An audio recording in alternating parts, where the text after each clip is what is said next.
let's take the partial derivatives with respect to x and y of this function.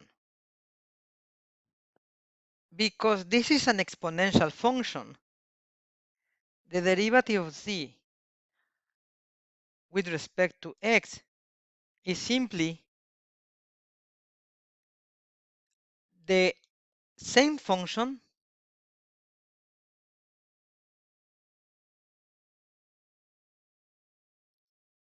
times the derivative of the exponent. In this case, with respect to x. So this means that zx is equals to the original function times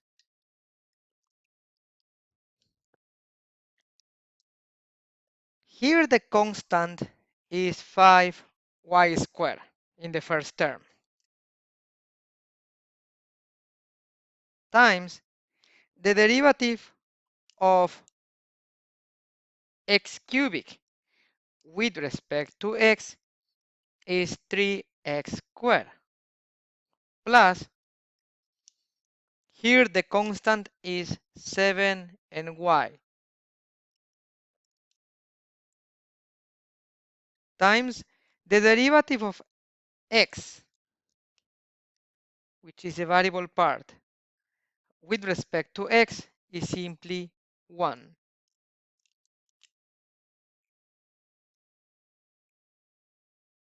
This means that the partial derivative of z with respect to x is e to the 5x squared y cubic plus 7xy times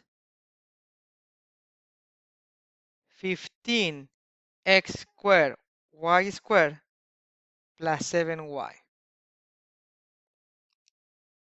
Now let's take the derivative of z with respect to y. Again, this is an exponential function, and the derivative of this function is the original function times the derivative of the exponent. In this case, with respect to y.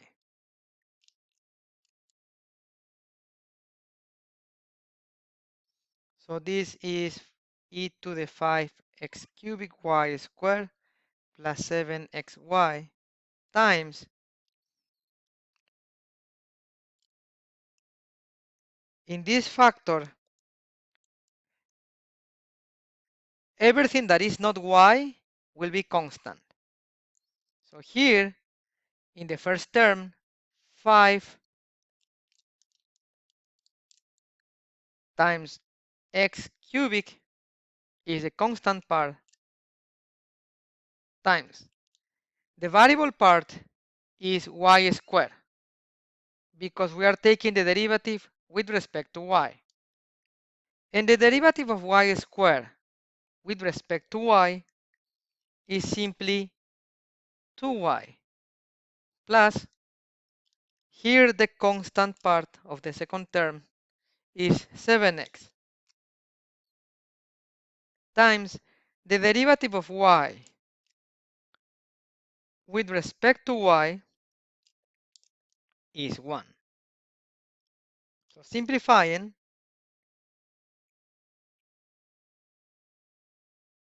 the derivative of z with respect to y is e to the 5x cubic y squared plus 7xy times 10x cubic y plus 7x.